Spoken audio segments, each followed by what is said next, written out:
Good afternoon and welcome to the Las Vegas Rotary Club, a connection to this fine city like no other. With friendship and camaraderie you can actually feel, providing a grounding and a foundation of service to others that at times will go unrecognized, but fully realized by those you've served. My name is Kirk Alexander and I'm honored to be your 102nd president of this fine club.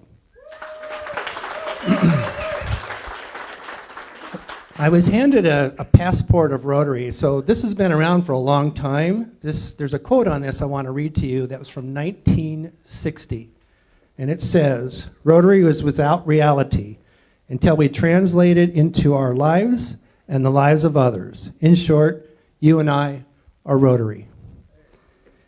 J. Ed McLaughlin, 1960.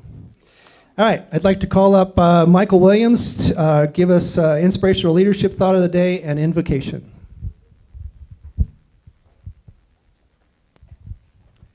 Please everyone bow your heads.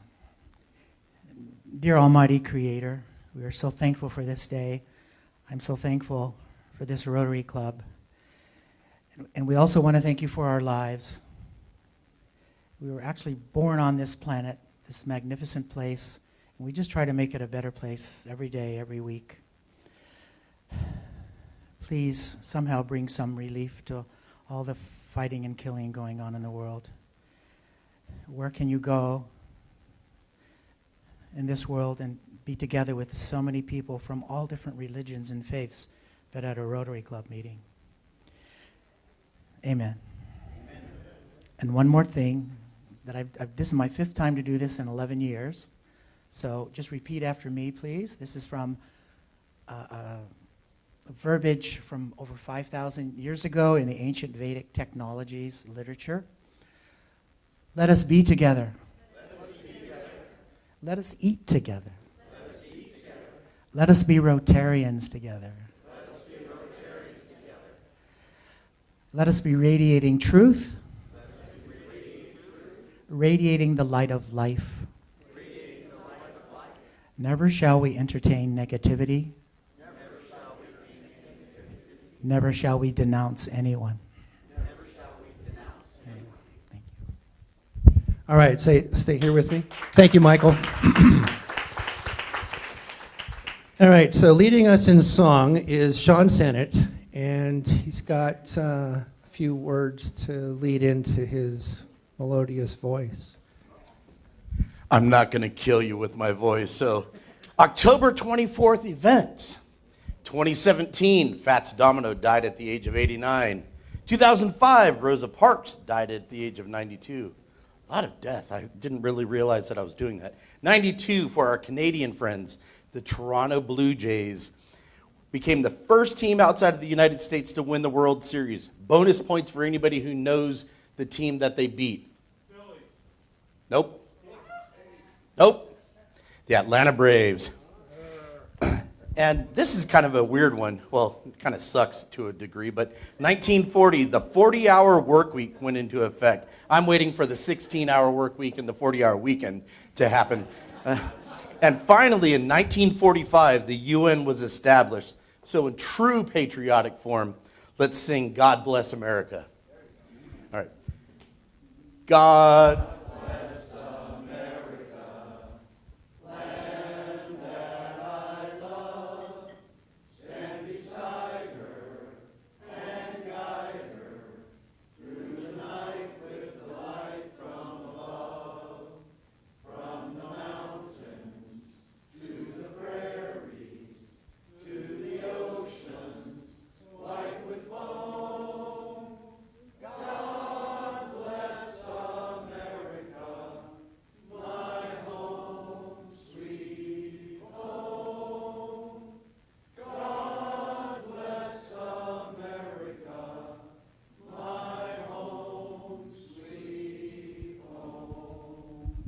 All right. Thank you, Sean. If you'd like, you can stay here with us. All right. So leading us in the Pledge of Allegiance today, our Sergeant-at-Arms, Steve Casey. I pledge allegiance to the flag of the United States of America and to the republic for which it stands, one nation under God, indivisible, with liberty and Before you have your seats, I'd like to recite the four-way test of the things we think, say, or do. Is it the truth?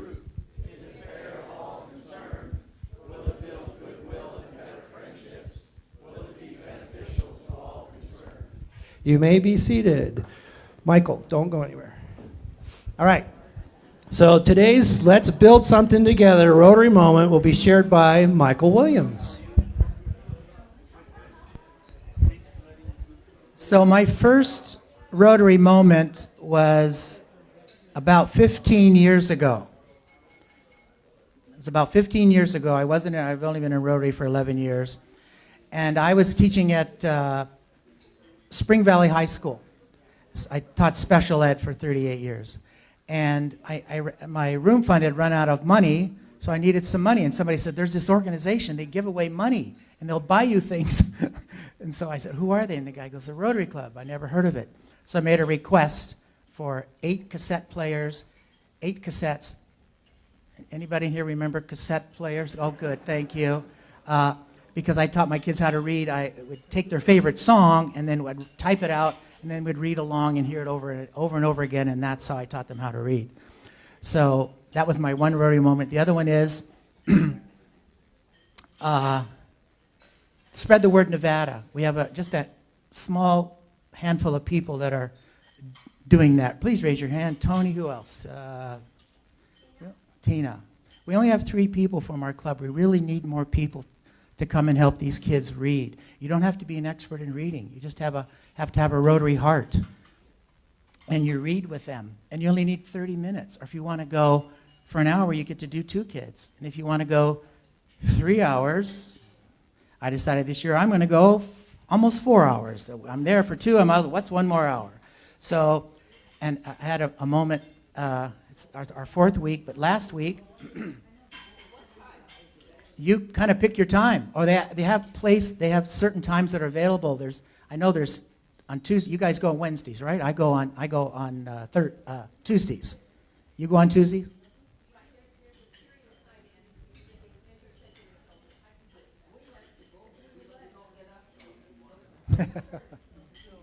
So I was reading with one of my kids, and she's 8, and just out of the clear blue, she goes, my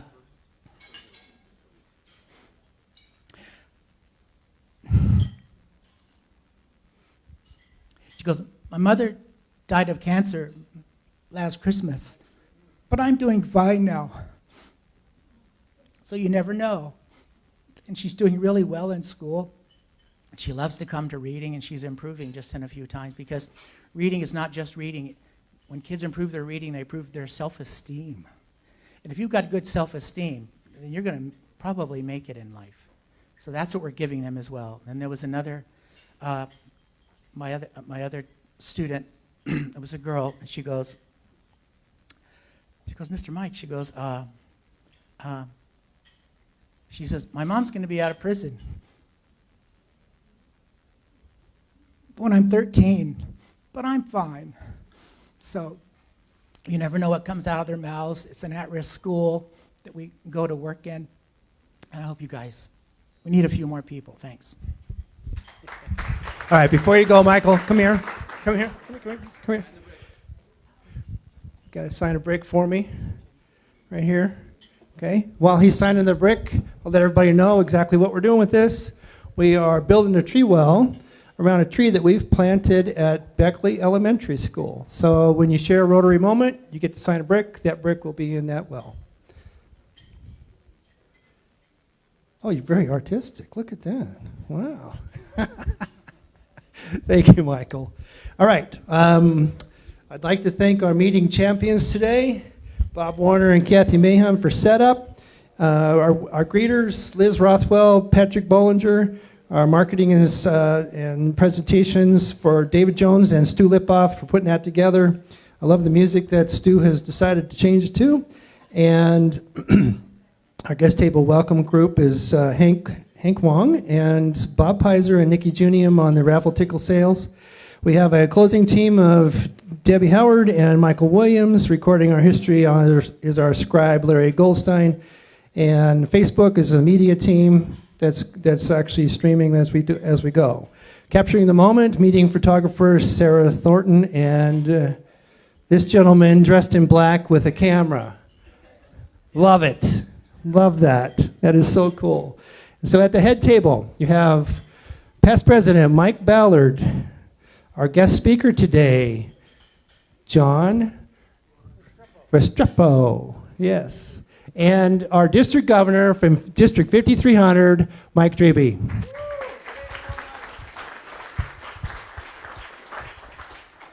Thank you, Mike, for being here today. We really appreciate that. So I would like to get into the guests of the club first. We have guests of the club. Anybody? Just a second. We'll get to that. Any guests? Where am I going? There you go. We have two guests of the club today, but I'll have their guests introduce, or their Rotarians introduce them. So we have Roy, and Mijang will introduce them. But I forgot where you work. You can do that. Thank you. My name is Roy Sung. I am a advocate of nonprofits. My organization, we're a not-for-profit ourselves, and we're wealth managers, but we help local nonprofits. We are a fraternal organization, Christian base, and would love to connect with nonprofits. Thank you. And then Michael has guests.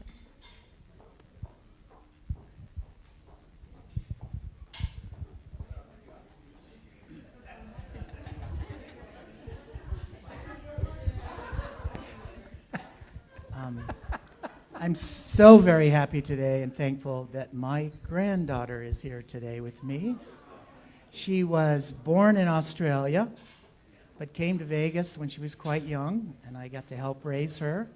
But then she, after so many years, and she lived in LA, and then she went back to Australia, but now she's back in the United States, and if we're really, really lucky, she'll be joining our club. All right. Taylor Dury. Taylor Dury. How does Steve do that? How does that man do that? He's president of the club. He gets Ned 8 times. How did Melanie just like take off and start doing your job, Steve? She stole my microphone. It was awesome. All right. So we have any visiting Rotarians? Any Rotarians from another club visiting? Raise your hand.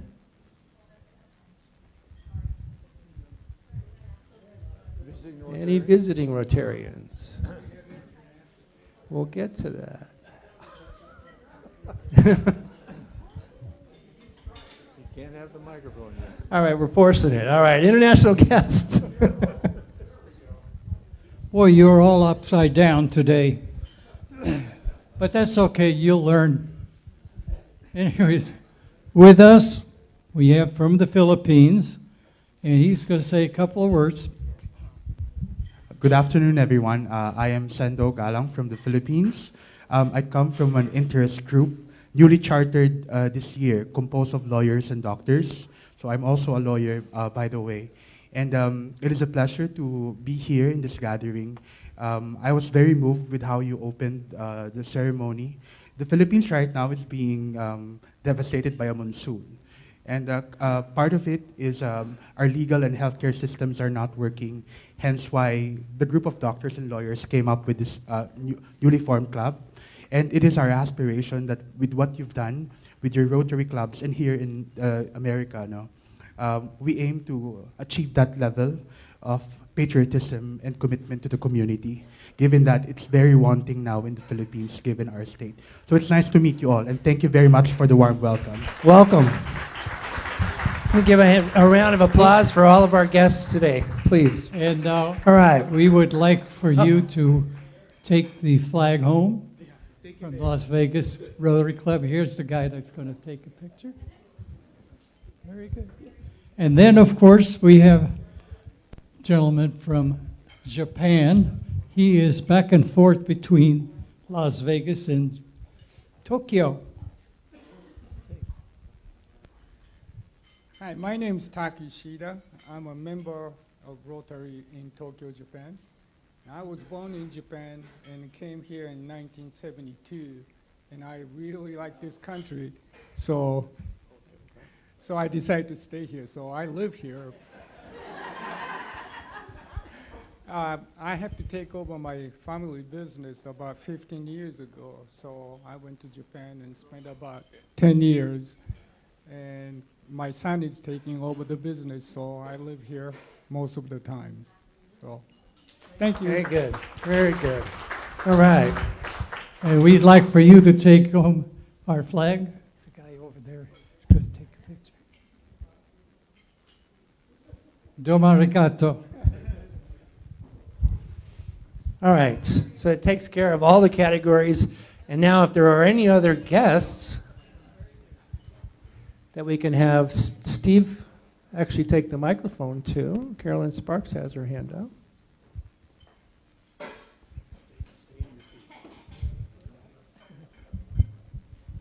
Hi, I'd like to introduce my guest, Mike Patton. We went to Bishop Gorman High School together back when it was on Maryland Parkway. And Mike went on to West Point, and he talked him into coming back here and visiting every now and then. You want to say anything? No, thank you. No, okay. Thank you for inviting me. All right, thank you. Welcome. All right, so that does it for our guests today. Oh, we got one more?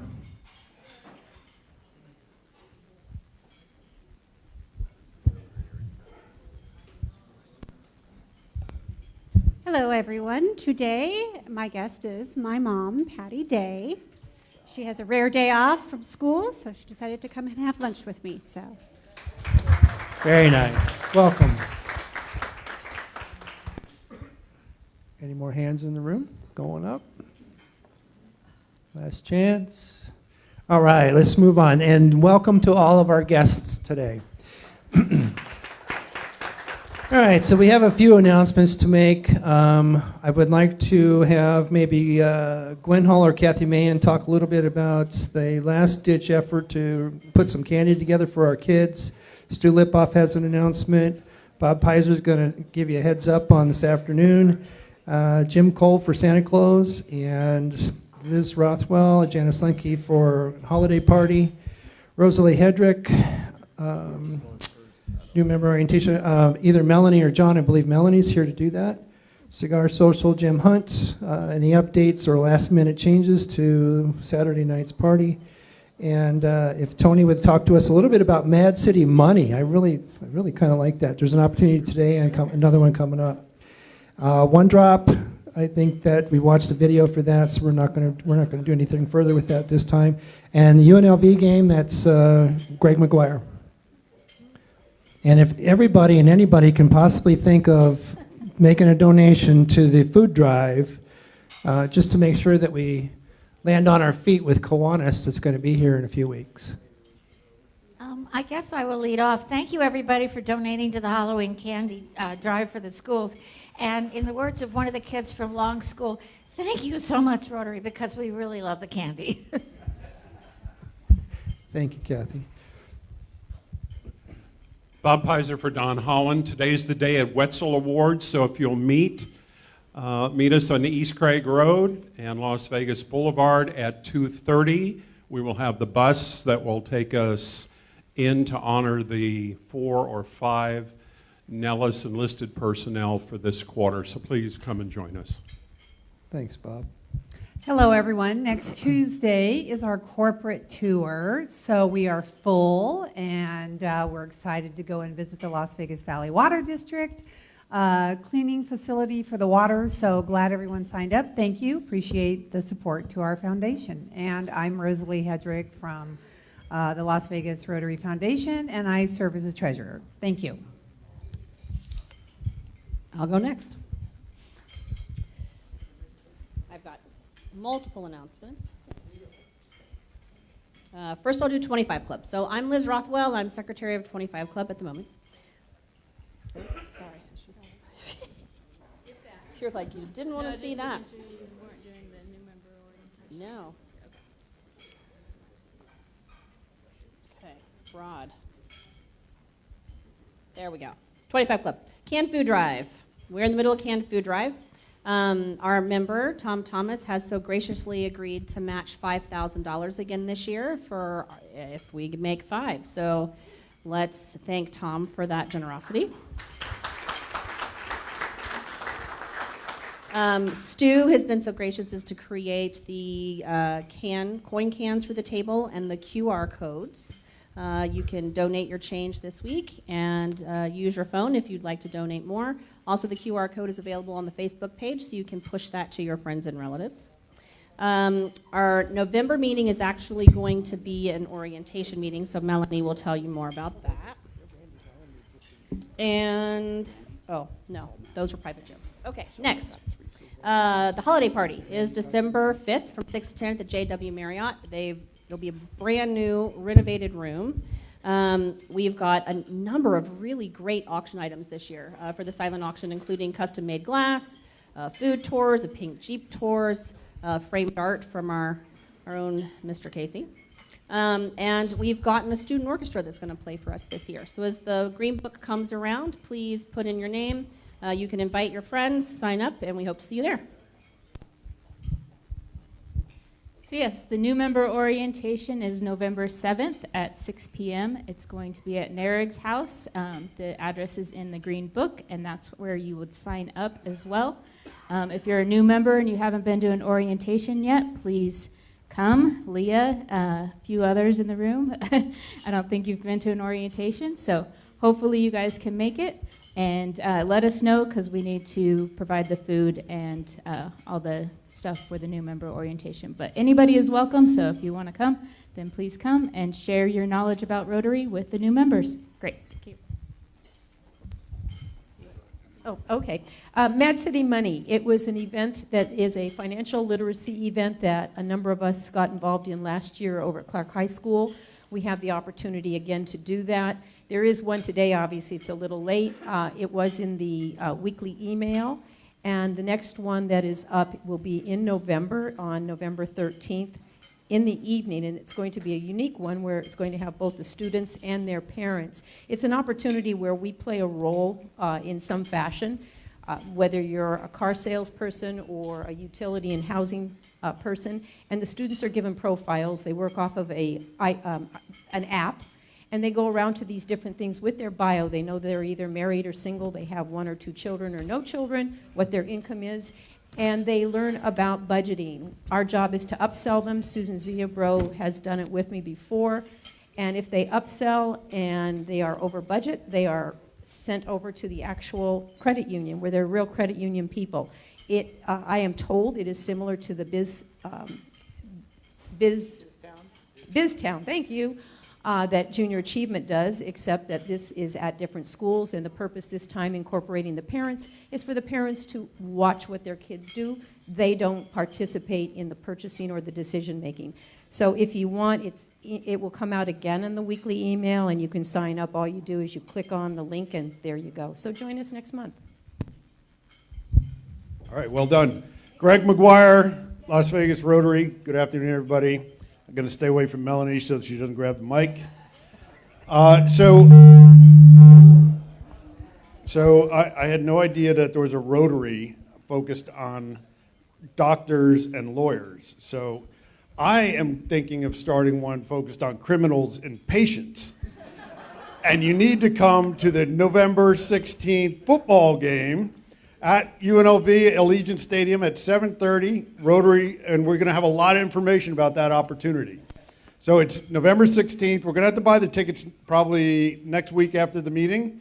It's in the Green Book. I think we have it right now for $70. That includes the tailgate. If you already have tickets, it's $15, but we'd love to have people sign up. If we had enough people, I can get a group block of tickets for about $49. So that would certainly be helpful, I know. So 20.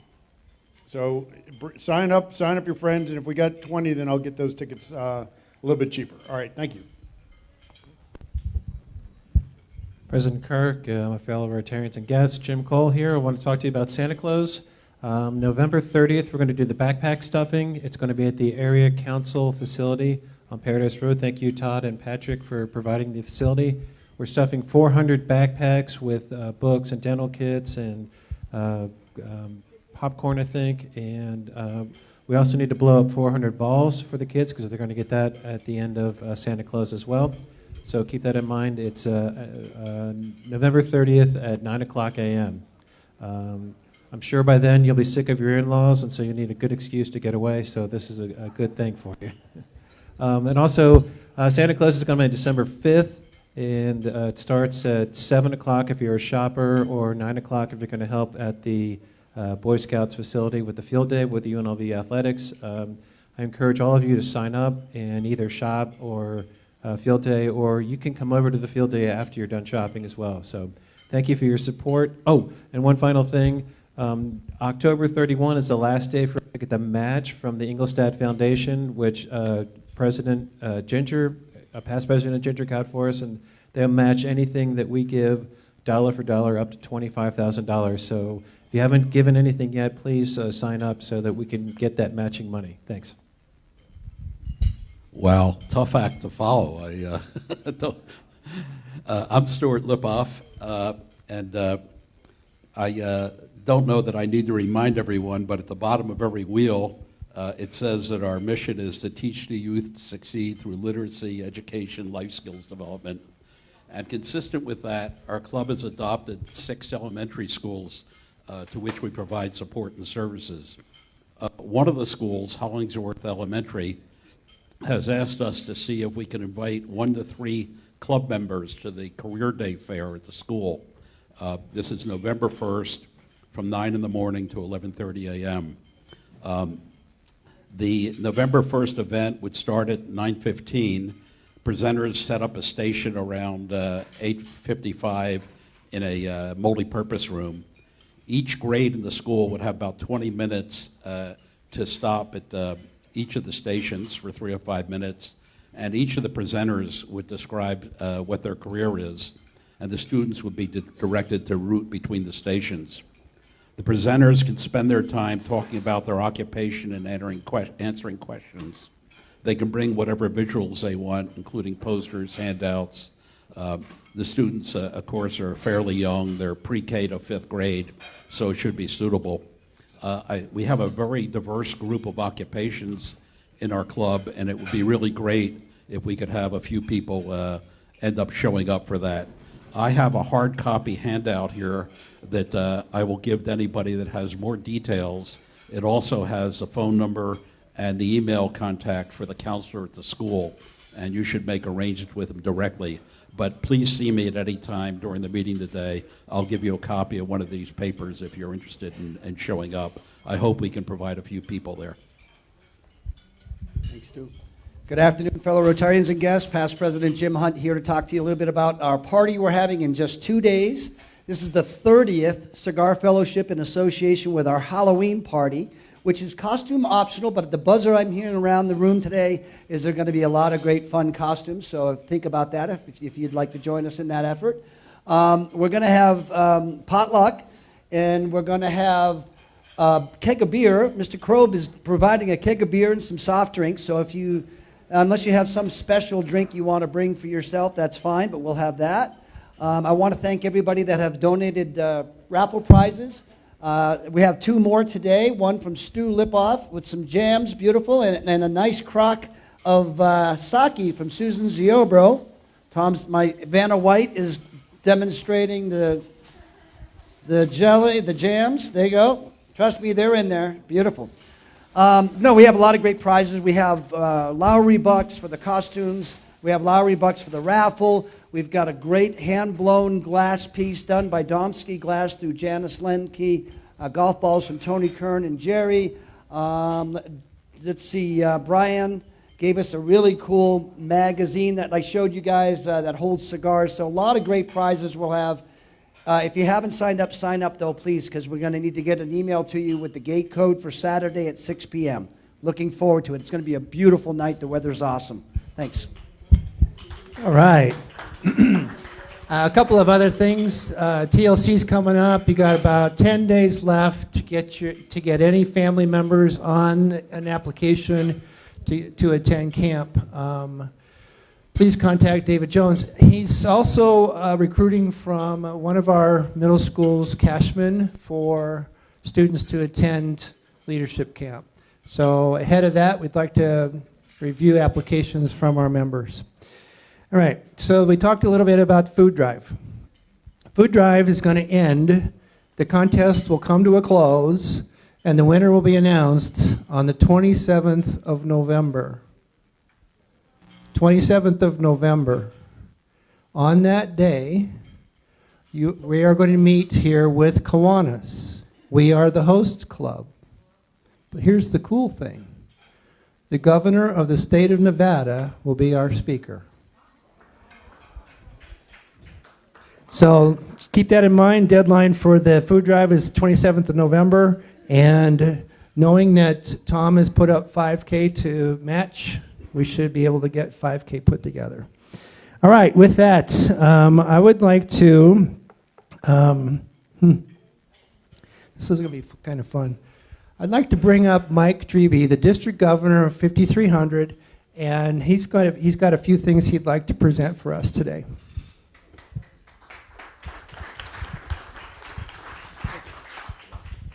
Thank you, ladies and gentlemen. I appreciate your warm welcome and your hospitality. There are some things that the district governor gets to do, and this is one of the things that I really enjoy about the role, and that's to recognize a Rotarian who has been so very generous to the Rotary Foundation, who has, without batting an eyelash, contributed $10,000 or more to the Rotary Foundation. And every dollar that each one of us contributes makes a difference. But it's at this level that we really want to make a fuss. Nikki, would you come up? Where are you, Nikki? Our foundation chair. She's going to come up with me. And we're going to bring forward this club's newest major donor, Mr. Steve Dixon. Steve, come on up.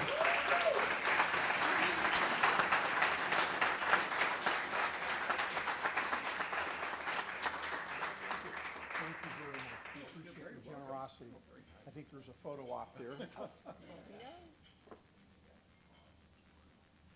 Okay, thank you very much. Thank you, sir.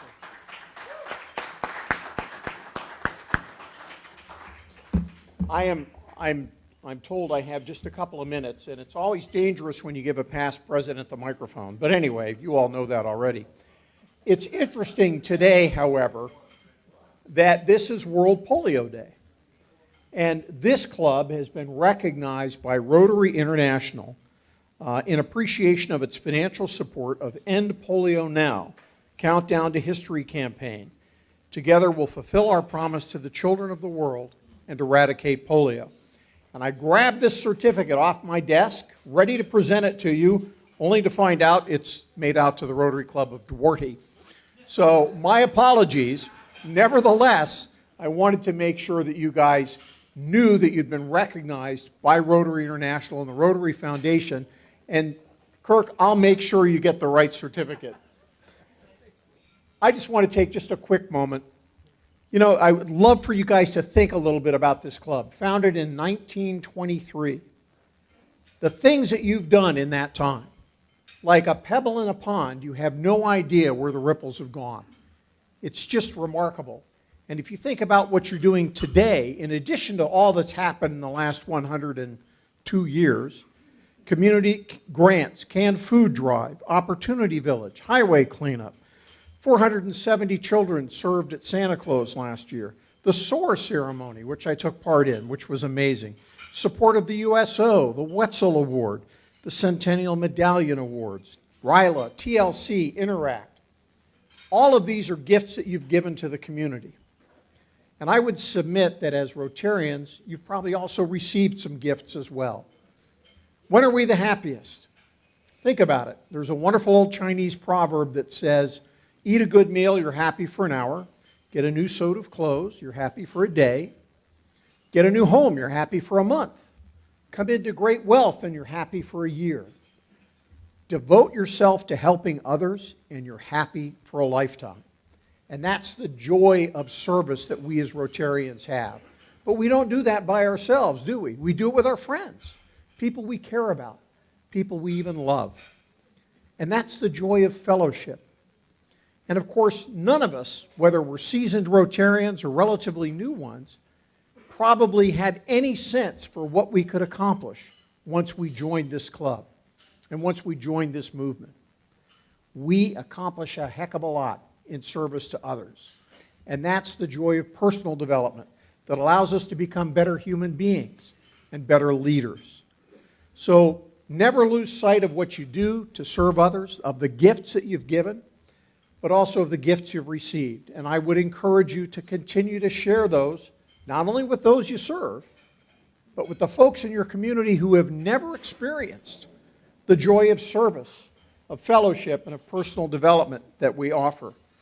There is one Rotarian that I'd like to recognize, and I hope I didn't scare him off, because I suggested to him I was going to make a little fuss over him, and he doesn't know why. But every club president was asked to give me the name of a very special Rotarian, and the criteria for which was development of acquaintances, opportunities for service, a high ethical standard in business and professional life, an application of the ideal of service in each Rotarian's personal, business, and community life, advancement of international understanding, of goodwill and peace throughout the world. Ladies and gentlemen, please help me welcome this club's very special Rotarian, Larry Goldstein. Larry, come on up.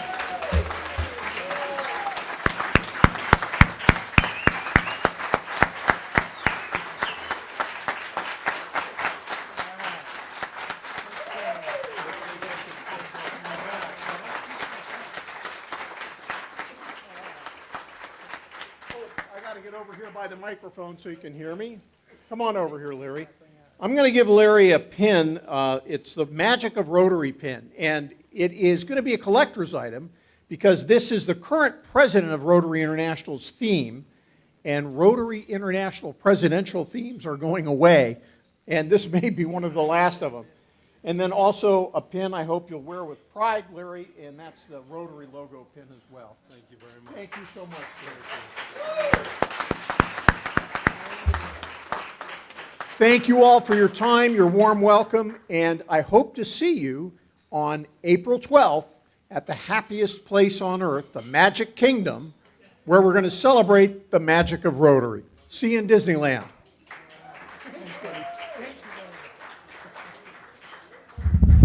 Thank you, Mike. Well, maybe he can spread a little bit of love and make things work for the magic of the room today. But before we get started with the raffle, we got a video that we would like to play in honor of Polio Day. And it's presented by Bill Gates. We did make our $50 million. So they matched our $50 million, and RI was able to put $100 million into the project of eradicating polio. Hello, and thank you for inviting me to share a few words today. And most importantly, thank you for your incredible partnership in the fight to eradicate polio. A century ago, around the same time Rotary was starting to grow into the global institution it is today, polio was one of the most feared diseases in the world. It bankrupted families, shut down entire cities, and put the President of the United States in a wheelchair. Today, we're close to ending it for good. When Rotary led the way to create the Global Polio Eradication Initiative in 1988, wild polio paralyzed 350,000 children every year. In 2023, that number was down to 12. More than 2.5 billion children have received polio vaccines worldwide, and at least 20 million of them who would have otherwise been paralyzed never had to experience the disease. The world has eradicated polio in hundreds of countries. In fact, 2024 marks the 10-year anniversary of a polio-free India, once considered to be the most challenging country to get polio cases to zero. So the finishing line is within sight, but crossing it won't be easy. Violent conflict, climate disasters, and a global pandemic disrupted health systems around the world. We continue to see cases in Afghanistan and Pakistan, the only two countries where wild polio is still endemic. And unfortunately, we're still seeing variant polio cases in countries in Africa where the virus was previously eliminated. So, the tough fact is, as long as polio exists anywhere, it's a threat to spread back everywhere. This is our best chance to finish the job. And so these next 2 years are absolutely critical. To aid our efforts, we have fantastic new tools at our disposal, like what's called the new OPV2 vaccine that our foundation helped develop. And that produces fewer mutations and variants. That vaccine was actually rolled out in 2021 during the pandemic, and already more than 1 billion doses have been administered around the world, reducing the risk of new outbreaks by over 80% compared to the previous vaccine. But all the scientific progress in the world would be meaningless without people making sure that vaccines actually are reaching all the kids. The world owes a debt of gratitude to the Rotarians, healthcare workers, and volunteers who've knocked on doors, set up clinics, and traveled across countries to make sure children are protected from this awful disease. The Gates Foundation is thrilled to continue our 2-to-1 giving match with Rotary, up to $50 million a year, tripling the impact of every dollar you raise. We're so grateful that Rotary has taken full advantage of that match during this critical period, and we hope to continue that streak in the years ahead. The role of Rotary goes far beyond fundraising, of course. Rotarians have been leading the charge on this issue since the beginning through advocacy, awareness campaigns, and direct service. We should all be incredibly proud of how far we've come. When polio is eradicated, and I do mean when, not if, it will be one of the biggest advances in public health in human history. The world would have never gotten to this point without Rotarians, and we won't be able to get over the finish line without all your efforts. I'm looking forward to celebrating with you the day we cross it together. So thank you once again for all that you do. You all deserve an applaud. You're all part of something that big. That's amazing. That's what Rotary means to all of us. All right, for the raffle, and the pot of $2,100, the numbers are 1634, 1634.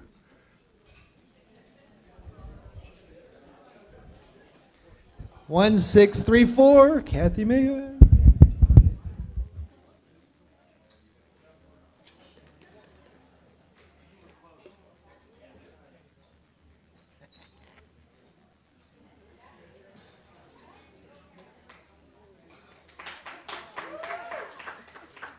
That's what it says. That's what it says. All right, pick the card. You're going to get the Joker today. Is that right? Is that what's going to happen? It's just a queen. Oh, we tear that one up. Give you, thank you. Thank you for playing. And for the lottery box, the number is 1605, 1605.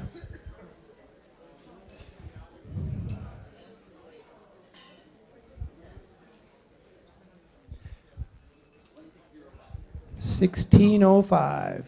Anybody got that number? 1605?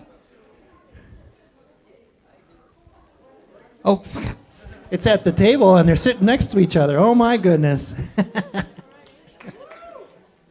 There you are. We get a picture. Get a picture?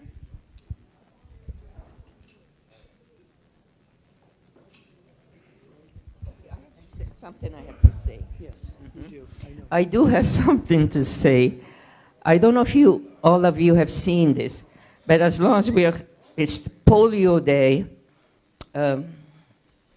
Bill Gates has a program on Netflix called Inside Bill Gates' Brain. and it is absolutely fantastic, and I really recommend that everybody watches it.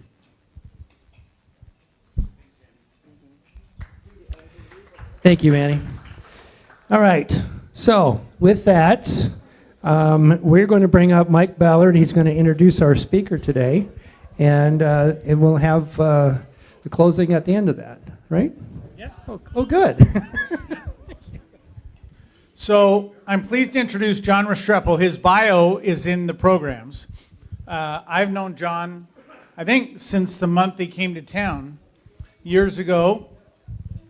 But he is hired by banks, real estate developers, and governments to talk about, in key trends, about what's going on in this community. He has a weekly stat pack that he puts out. If you don't get it, you should. I don't think there's a charge, right? It's free? Yeah, just give me your card. And it puts out all kinds of statistics about what's going on in our community. He is a great member of our community. Please help me welcome Mr. John Restrepo.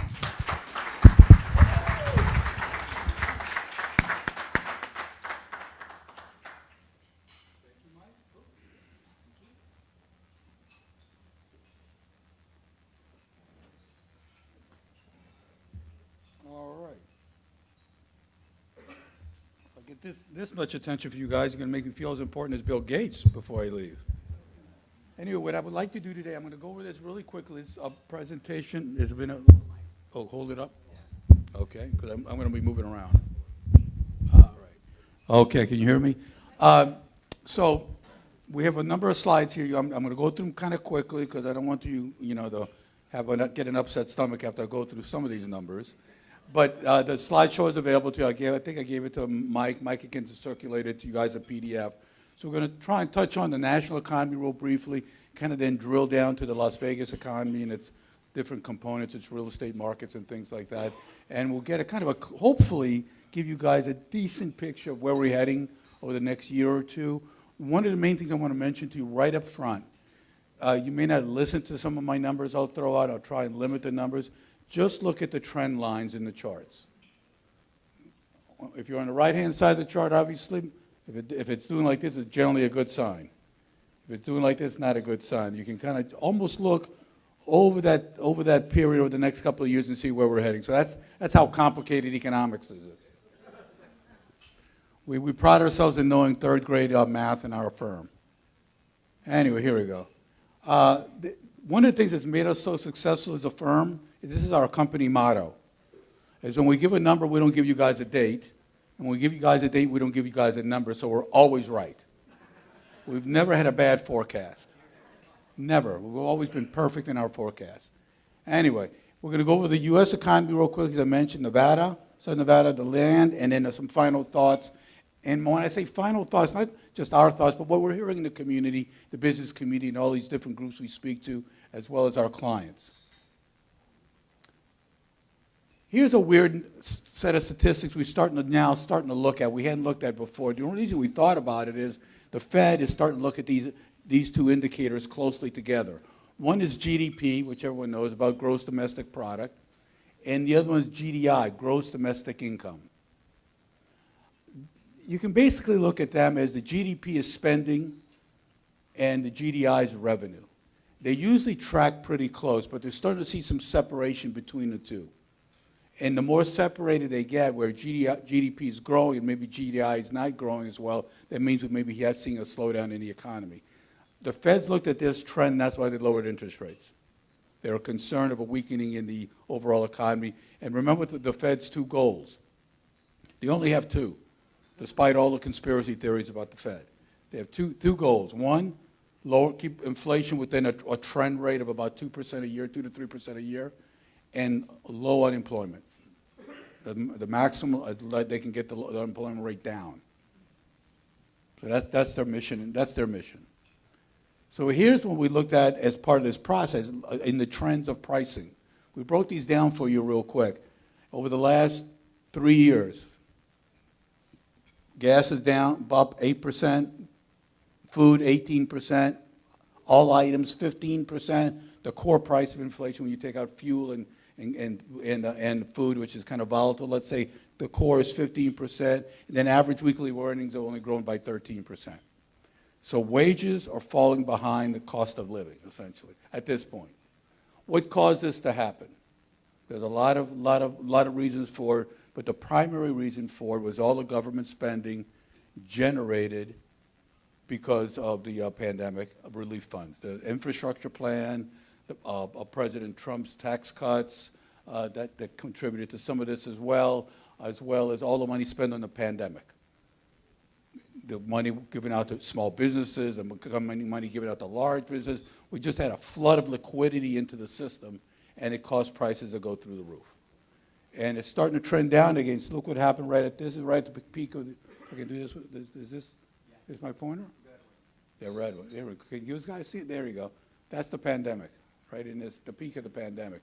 It's trending down, but you can see it's still kind of heading in the wrong direction. We want these numbers flat, but at least over here, as you can see, it's moderating. It's finally starting to moderate. It's going to take a while for it to go through the system. And this chart alone is one of the things that's driving the election. What most people are talking about right now is immigration and the economy and the cost of living. A variety of other things, but these are one of the charts that everyone's looking at. This one is household debt to income. Debt obligations are steadily raising compared to savings. The red line is the personal savings rate, and the black line is these debt payments that people pay on their household debt payments. Car loans, house loans, and all these sorts of things. Consumer debt versus savings. You can see here what happened, right? Oh, shoot. Did I press the wrong thing? There we go. This was the pandemic. No one could spend. It's not because we're good savers in the United States. We just couldn't spend our money. So we stayed home, and that's what drove up the savings rate, plus all that liquidity, all of the cash that came into the system. As you can see now, look what's happened to our savings rates, down really low, the red line.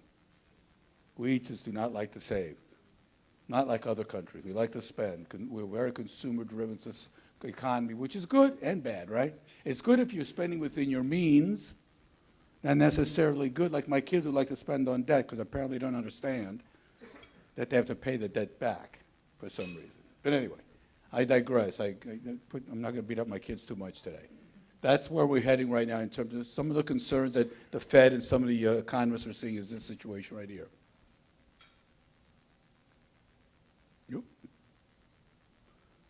Nevada, Wyoming, South Dakota are at risk, the highest of workers at high risk of automation. That's another thing that we've been looking at a lot. Automation is a big component of all of this. It's accelerating. AI, robotics, and again, as I mentioned earlier, automation. Nevada is at risk right now, along with a couple other states. Why? We have a lot of low-skilled workers that can, I'm putting quotes around this, easily be replaced by automation and AI. And it's something I know the economic development community, the governor's office is looking at this carefully, is how do we limit that volatility that we have in our economy or potential disruption we have in our economy because of this automation issue. And I'll get into that in a little bit later. But these are the kind of the macro scale numbers that we're looking at. And we're not even talking here about the global trends, wars and other things that may be happening, good or bad. And so this is something we look at quite a bit, is what's happening with automation and what is that doing to the economy here. So then when we start focusing down into Southern Nevada, this is one of the charts that we brought back. We retired it for a while, now we brought it back. It's a little bit of a weird chart, but it's easy to understand. We looked at the last, about 12 recessions, right? And looked at the period between when we went from the peak jobs at the beginning of a recession to the depths where we lost a lot of the jobs and how quickly it took to get back. That red line, that is the Great Recession. It took 10 years for Southern Nevada to recover all the jobs it lost because of the Great Recession. The Great Recession started in 2008, ended around 2012, 2013. This little blue line right here in the corner right here, this is the pandemic recession. See how deep it went? But this is why the feds pumped all the money in. They didn't want to see this again.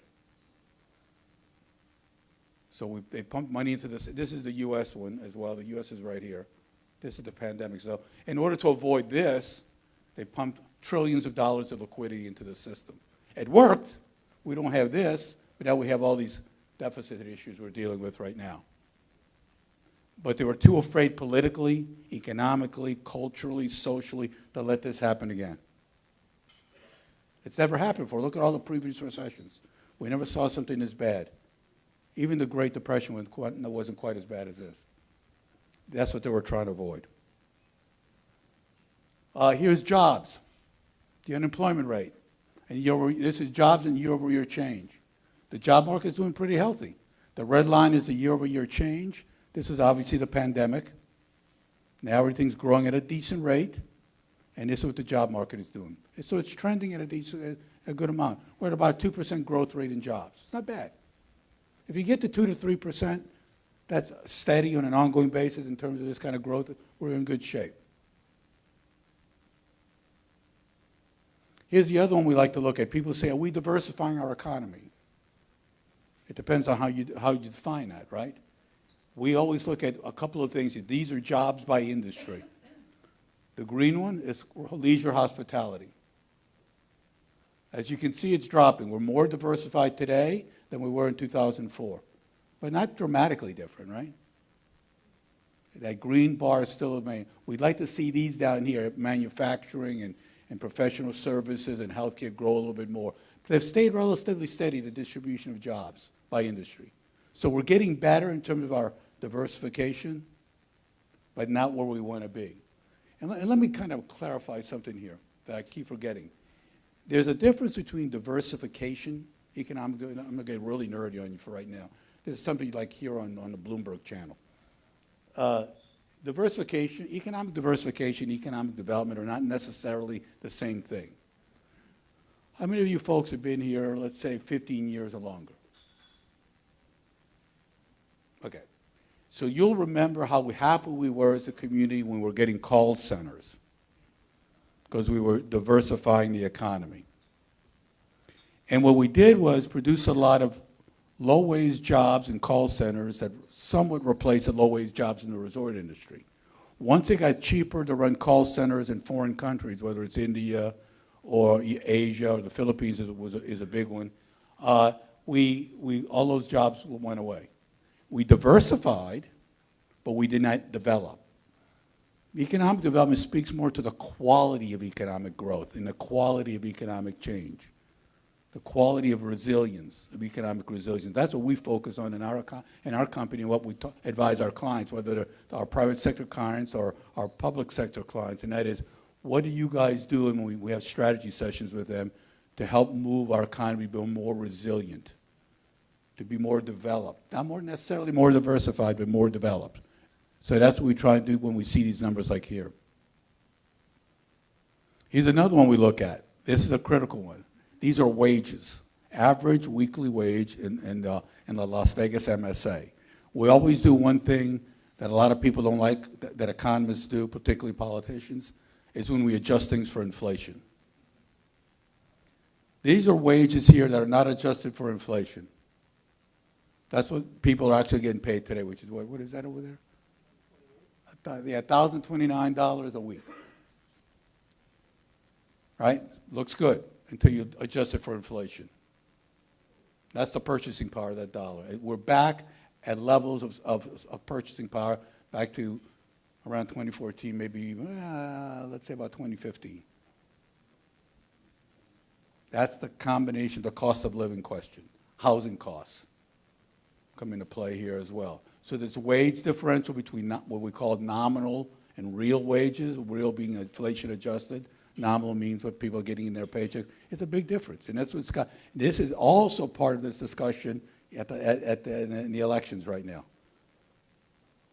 Purchasing power of residents against cost of living. All these come into play on a macro scale. What we're seeing here, we're seeing at the national level. If we were to use the U.S. chart, it will look similar to this. Here's another one we started doing recently, because we did a presentation for the Economic Forum. last week. The Economic Forum is a group of 5 citizens of Nevada appointed by the governor and the legislature to look at the state budget over the next couple of years. I, by coincidence, sat on that Economic Forum as the chairman for about 3 years back in 2008 to 2011, and during that time period. I was appointed by Governor Gibbons for that commission. Anyway, we met with, presented to them last week, and one of the things we showed them, because sales tax is such a huge part of our tax revenue, is what is the purchasing power of those sales tax revenues that they're collecting from economic activity, right? And this is what they're collecting up here, which is in the billions of dollars. But look what it's doing to after you adjust for inflation. So it's not buying as much as they'd like. And they were like, "Oh my God, we hadn't thought about this before. The money we're collecting, we're so happy because we're looking at this chart here." Whoop. Where was I? Let me go back up one. Sorry, I jumped around too quick. We're looking at this chart here. Oh, I'm in the wrong one again. I'm jumping around too much. They were busy looking here and not paying attention to what was going on down here. Same thing with the gaming numbers. Oh, excuse me. That's the wage sim, so I'm going in the wrong direction. Here's the gaming numbers. Again, gaming revenues are a huge part of our economy here in Southern Nevada, and after we adjust for inflation, we are seeing some drop-off. Look, this was crazy, right? This is when all the casinos closed because of the pandemic. But we're going back to some level of numbers of purchasing power, back to about what you could buy 10 years ago. So we have the purchasing power today that we have 10 years ago, but before you adjust for inflation. So that's something we're looking at quite a bit. Here's the one that I want to start talking about all the time, the real estate and particularly housing costs, and we're going to get into the land issue real quick. The black line is the median home income for new homes. $500,000 approximately. 400, yeah, $500,000. I can't see very well. $500,000 is the median home price. It shows you the difference. When the housing market collapsed here in 08, 09, that median price instead of $100,000 was about $130,000 instead of $500,000. That's how much housing prices have gone up since the Great Recession. Part of it was driven by low interest rates, right? Historically low interest rates, people getting mortgages at 2% and 3%. So that drove all of this to help the housing market recover. The red line, for those who are interested, is the new homes. Sorry, it's kind of squeezed in. There's about 436,000 and resales of 416,000. Not bad. We're less expensive than Reno. The problem from economic development standpoint, from our standpoint, that way we look at things, we're higher than Phoenix, and we're higher than Salt Lake, and we're higher than Austin, Texas. And so when people say, why are companies that leave in California are flying over Nevada, some of the reason for that is housing prices, where they can establish new companies and workers can find housing and that sort of thing. So this comes into play as well. Housing costs, housing prices, and housing affordability, if you want to call it that, is a component of economic development. It's hard to have an economy where a lot of companies are moving in and helping you diversify your economy or have a more resilient economy if your housing prices are too high. You start seeing the effects you see in California when that happens. Although California's got a much more diversified economy, which is one of their biggest advantages that they have. Here's a monthly housing closings. Number of houses sold per month. Again, the green one is the existing homes. The black one is new homes, total homes, and in the the black one is new homes, and then the total homes are in red. There's always a lot more resale housing in the market than new homes. This has also been this black line down here at the bottom. It's also been driven by the land question. We'll get to that in a minute. We have a significant shortage of land here in Southern Nevada.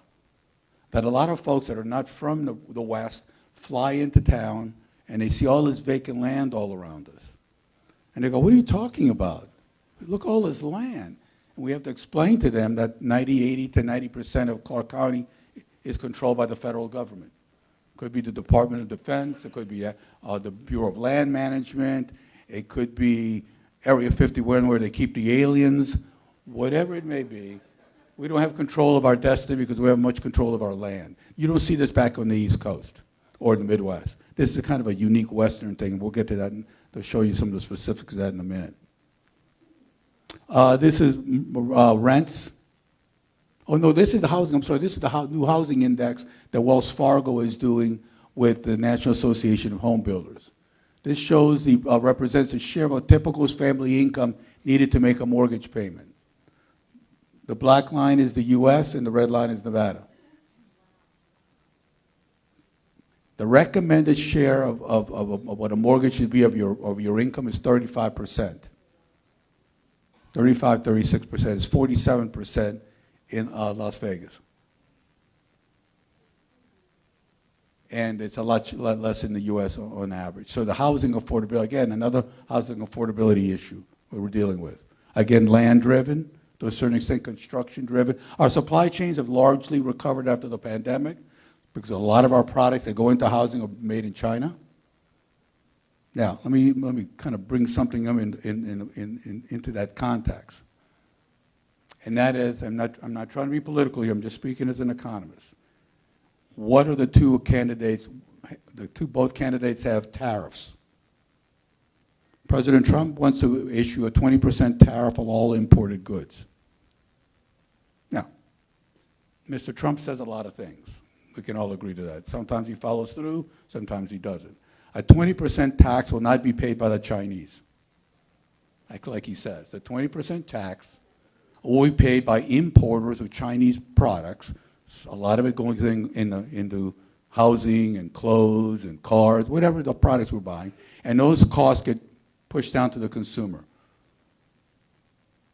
So essentially, what some of these economists have said is a 20% tariff is equal to a national sales tax.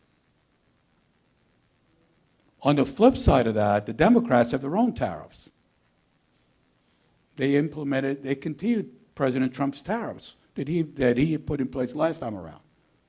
What they did is refocus them a little bit and not make them so broad-based. So the Democratic tariffs that they're recommending, or at least they're recommending to keep up, is tariffs on what they consider national security issues like computer chips, software programs, anything that could affect the weapon systems, anything like that. They want tariffs on those because they want those products to be made in the U.S. because we don't want to be, quote unquote, dependent on national security products be made overseas. That's their argument. It's true to a certain extent, but it's kind of taken to the extreme. The bigger issue is these 20% tariffs on everything, what that could do to inflation and what it could do to cost of living. So it's something we need to think about, and that's also coming into play in this election. Yes, sir. Before you go on, the bottom one is 47% to 94%. Mm-hmm. That means 94% of people that live in Las Vegas are below the area median income? Or what is that 94% at the bottom?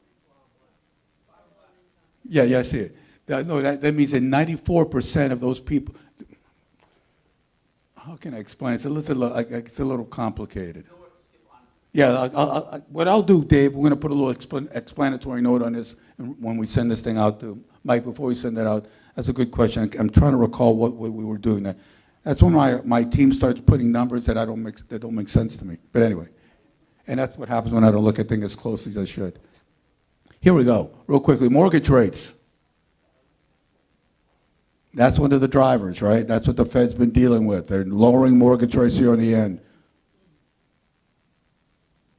Right, it's down to 6%, what is it? 6.2 and up to peak of 7.6. I mean, I don't know why people are freaking out. When I bought my first house, my wife and I, 1979, a little 1,100 square foot, 2-bedroom, 1-bath house in a little neighborhood in New Orleans where I grew up, I think my interest rate was 14%. And I was happy because they'd just gone down like a half a point the previous week. If you guys remember, money market funds were paying up to 22% interest rates. This is during President Carter's administration. So you have to put a lot of these things in context. I think what happened was we as human beings generally have short memories. So we saw this, where is it? Right here. And we think this is the norm. The norm is really up here usually. We're not too bad from an interest rate standpoint. There are other issues that are driving prices like material costs and labor costs and land costs and all these other things. But it's not interest rates necessarily. Here we go as we wrap this up. Apartment vacancy rates, they're starting to trend up a little bit. We've built a lot of apartments over the last couple of years. We're seeing more and more deals being offered at apartment complexes. That's always a sign when you sign up a 6-month lease and you get 2 months free rent, things like that.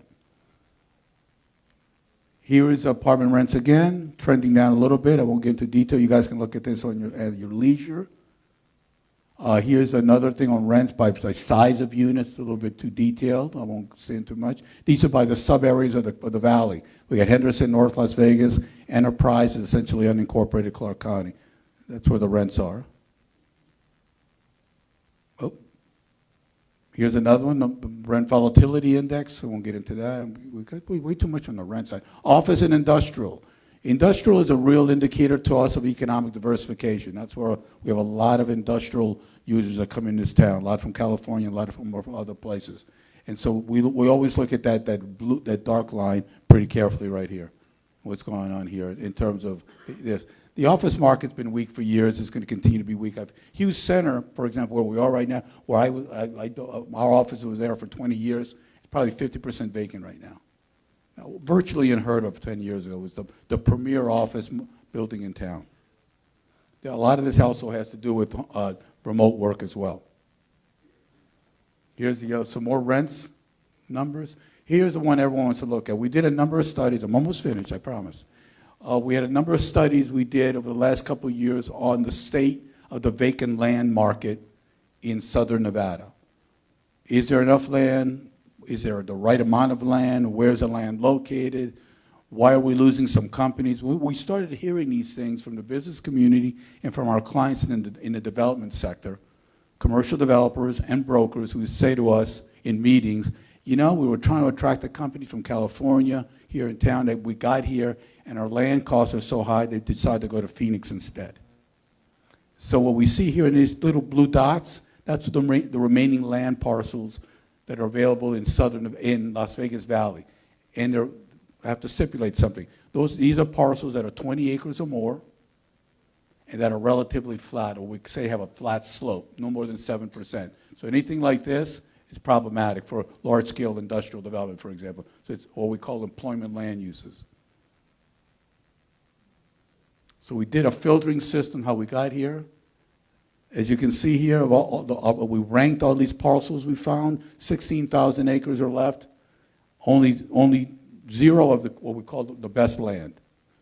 Of the so-so C quality of land, we got most of the acres, about 10,000. But developers and end users, let's say like a Tesla or an Amazon, does not want to go in some of these parcels. And here's one thing that hopefully this will work. This is what the land we had in 1980, that's the red. That's all the vacant land in the valley.